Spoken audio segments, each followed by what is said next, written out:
देखो इस क्वेश्चन में हमको दिया क्या है। सवाल में बोला गया है कि एक वायर है जिसकी लेंथ है 1.5 मीटर, उसमें करंट जा रहा है करीबन 2 एम्पियर का, और एक्सेलरेशन ड्यू टू ग्रेविटी दी नहीं है, हमको लेनी पड़ेगी 9.8 मीटर पर सेकेंड स्क्वायर। और ये जो वायर है इसका मास दिया है 200 ग्राम्स, ठीक है। एंड हमसे पूछ रहा है कि जो मैग्नेटिक फील्ड है ना वो इनसाइड है। इनसाइड मतलब समझते हो ना, ये क्रॉस बना रहा हूँ तो इसका मतलब क्या है, मैग्नेटिक फील्ड जो है अंदर घुस रही है। ये जो स्क्रीन है मैग्नेटिक फील्ड इसके अंदर क्या है, घुस रही है, ठीक। तो इस मैग्नेटिक फील्ड की वजह से ये जो वायर है ये मिड एयर में क्या है, टिका हुआ है। सस्पेंडेड लिखा है ना, मिड एयर में टिका हुआ है। क्वेश्चन में बस इतना पूछ रहा है कि जो मैग्नेटिक फील्ड है बी, जो कि अंदर की ओर जा रही है, तो इसका मैग्नीट्यूड कितना है, बेसिकली इसकी वैल्यू कितनी, ये हमसे पूछ रहा है। अब एक बात खुद सोचना कि अगर ये वायर नीचे दोबारा एक बार बना के दिखा देता हूँ मैं। सोचो ये जो वायर है ये अगर इस तरीके से हवा में लटका हुआ है तो मतलब नीचे की ओर इसके वेट की वजह से, इसके मास की वजह से नीचे की ओर फोर्स कितना लगा रहा होगा, mg। और क्योंकि ये ऐसे लटका हुआ है मतलब ऊपर की ओर भी इसमें कुछ ना कुछ फोर्स लग रहा होगा, ठीक। तो इन दोनों फोर्सेस को अगर मैं कंपेयर कर लूँगा तो मुझे मैग्नेटिक फील्ड मिल जाएगा। कैसे? क्योंकि ये जो ऊपर लगने वाला फोर्स है ना, ये किसकी वजह से है, इस मैग्नेटिक फील्ड की वजह से है। सिंपल सी बात है। तो यहाँ पे आपको क्या देखना है, force, magnetic field, current carrying wire.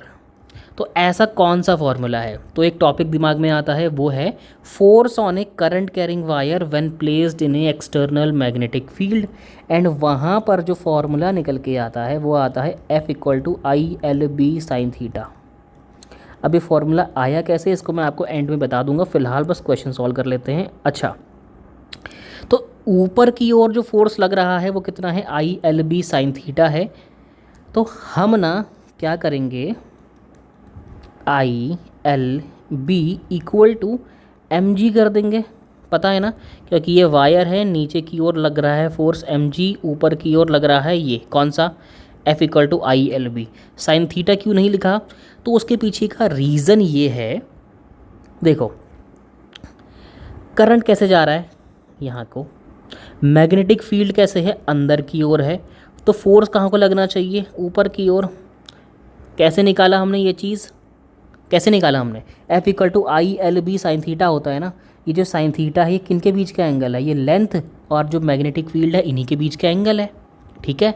तो फोर्स कैसे लगेगा, L×B करके, कैसे लगेगा, L×B करके। तो जहाँ पे आपका ये लेंथ है, पीछे दोबारा एक बार लिख के दिखा दूँ मैं, डायरेक्शन का अंदाज़ा लग जाएगा।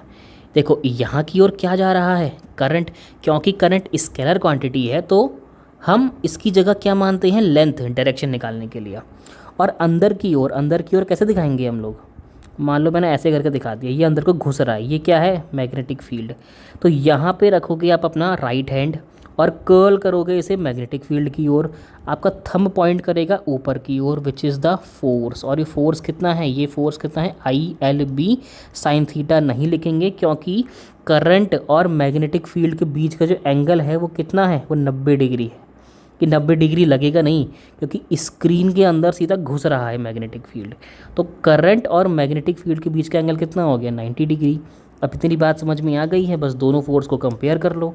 तो ILB इक्वल टू mg, क्या निकालना था हमको, B निकालना था, बाकी सब तो पता है। तो B इक्वल टू कितना आ गया अपने अपने पास, mg/I/L। तो बस इसको सॉल्व करेंगे, वैल्यूज़ दी है बस सॉल्व कर देते हैं। तो B कितना जाएगा, मास, मास कितना है 200 ग्राम, 200 ग्राम यानी कि 0.2 kg, इतना तो करना आता ही होगा आपको। जी कितना है 9.8, अपॉन क्या करना है मुझे, करंट, करंट कितना है 2 एम्पेयर का है, और लेंथ कितनी है 1.5 मीटर की है।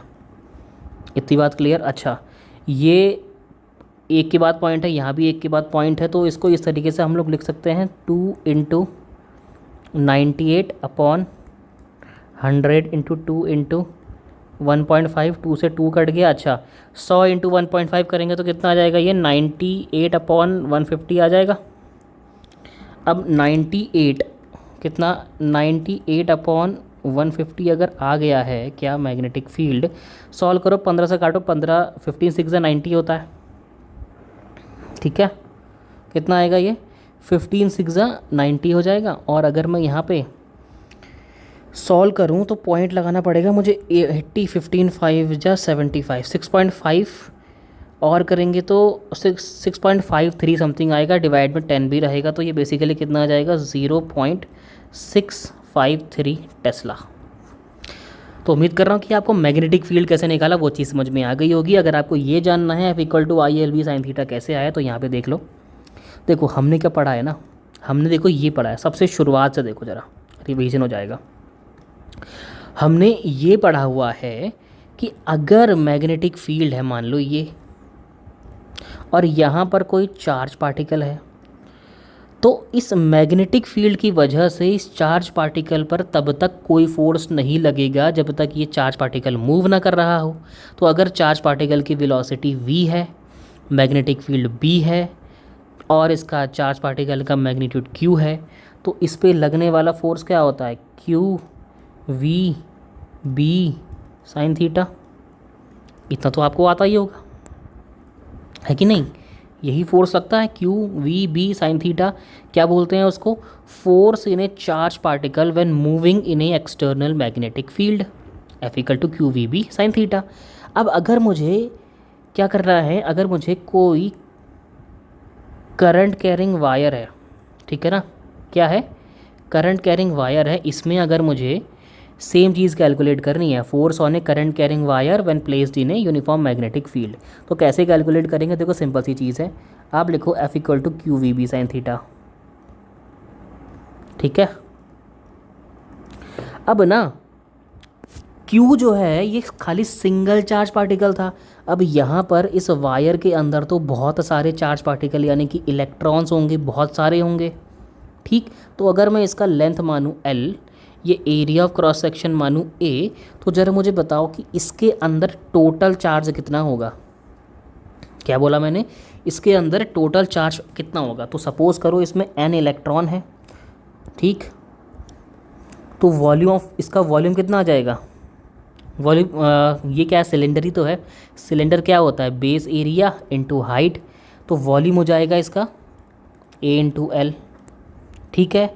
नंबर ऑफ इलेक्ट्रॉन्स N, और हर एक जो इलेक्ट्रॉन है उसका चार्ज है E, तो ये जो पूरा टोटल चार्ज है इस वायर के अंदर कितना आ गया NaLe, NaLe, और NaLe हो गया, V भी है, B भी है, साइन थीटा भी है। क्लियर।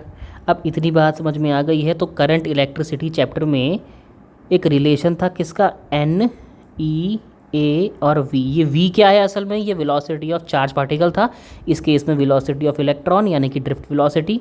तो यहाँ से ना एक छोटा सा रिलेशन निकल के आ गया जो हमने पढ़ा था कहाँ पे, चैप्टर नंबर 3 में, N E A V D। तो N कहाँ गया, E A V D, तो ये पूरा का पूरा क्या आ गया, करंट आ गया। तो बेसिकली F= कितना आ गया यहाँ पे, ILB साइन थीटा, कितना आ गया ILB साइन थीटा। अब इसी चीज़ को अगर हम लोग वेक्टर फॉर्म में लिखेंगे तो ऐसे लिखते हैं I, और यहाँ L क्रॉस B लिखते हैं, B क्रॉस L नहीं लिखते हैं, क्या लिखते हैं L क्रॉस B लिखते हैं, L से B, तो ये इसका वेक्टर फॉर्म हो गया। करंट को नहीं लिखेंगे क्योंकि current is a vector quantity, तो जिस डायरेक्शन में आपका करंट जा रहा होता है उसी डायरेक्शन में हम लोग लेंथ भी मान लेते हैं, या वाइस वर्सा। तो उम्मीद करता हूँ कि आपको ये चीज़ समझ में आ गई होगी, ठीक है।